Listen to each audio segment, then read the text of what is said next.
Believers in persecution are not whining over social issues. They're proclaiming the crucifixion and the resurrection. And so out of those ashes of losing our son, and in a lot of ways losing our health and losing our ministry, going among believers in persecution, they gave us our Bible back in present active tense. But more than that, they gave us the Holy Spirit back in present active tense, to where Ruth and I can say with great joy and confidence today that everything that God has ever done in the Bible, God is still doing. He hasn't rested. He hasn't taken a vacation. He hasn't ceased, to use some modern terminology. God's God. And perhaps we go to Jerusalem, Judea, Samaria, the ends of the earth, so we can see what God is doing.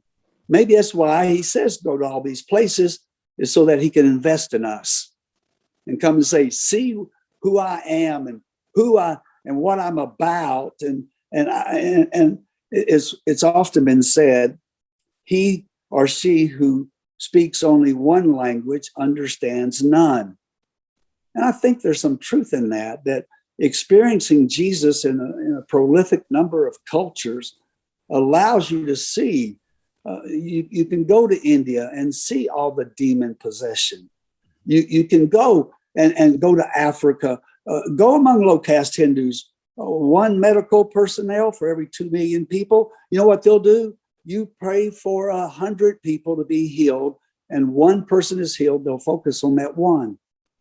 In my culture, you pray for 100 people to be healed, and one person is healed, they're going to focus on the 99 that weren't. And yet, we don't see that the medical care that we have is a miracle from the throne of God in the eyes of believers around the world. And so I really don't want to be heard to be preaching sermons. I want to be heard to say, I'm so excited to find the living God of the Bible among the nations today, and being able to walk with him, and whether it's in those deepest of valleys or the mountaintop, God is God. And if my brother and sister is in that prison in Iran, so that he or she can lead their persecutor to Jesus, can I say, blessed be the name of the Lord? My problem, our challenge as churches, is how do we know about Afghanistan? Probably through CNN, Fox News. Is there not a biblical, God-loving, fearing response to that kind of hatred and that kind of evil? And your listeners this might give them pause, but after almost 4 decades out and about, Travis, I have a heart. It's in concrete in my heart that every place in my lifetime that we've sent our sons and daughters through our military to bleed and die by the tens of thousands all over the world. I'm a post-World War II kid, but all of these places, Iraq, Syria, Afghanistan, Pakistan, Somalia, all of these places where our sons and daughters have been sent to bleed, suffer, and die are the exact places the church never went. That's on us. And the cost in blood for not going and fulfilling the Great Commission is 1,000 times greater than the cost in blood if we were to die for who Jesus is, because Jesus knows how to use that suffering and how not to waste that blood. And the insanity of God, the book, the movie, our lives, and trying to relate to godly people like yourself and friends like you is not to waste their suffering. In those cells in the Soviet Union, they say, hey, you're going to die in this cell. Your story is going to die in this cell. No one's going to ever know that you ever were faithful to Christ here. And I write about Dmitri in that Russian prison and the insanity of God. And I heard that he had died 2.5 years ago. So there's a way I can get in touch with folks like him through a website So I called him and I got his son.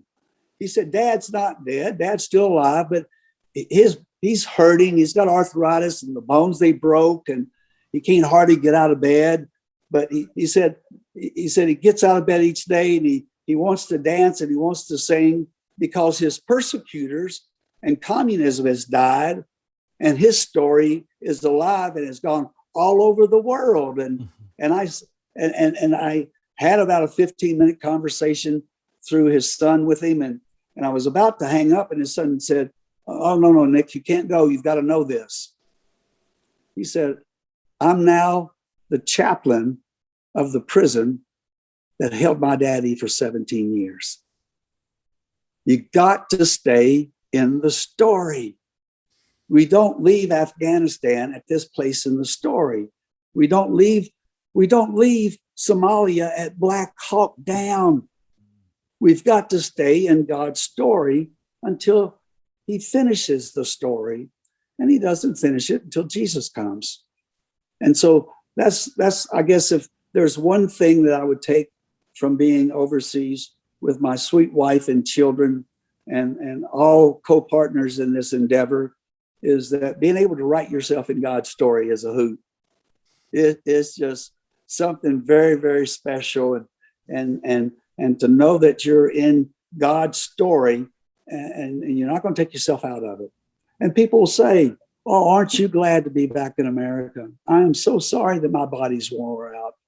I'm up to 33 surgeries and just had major back surgery and got all these rods and screws and everything. And my biggest regret is, my gosh, brother, I can't start over. I can't, go again like we went before.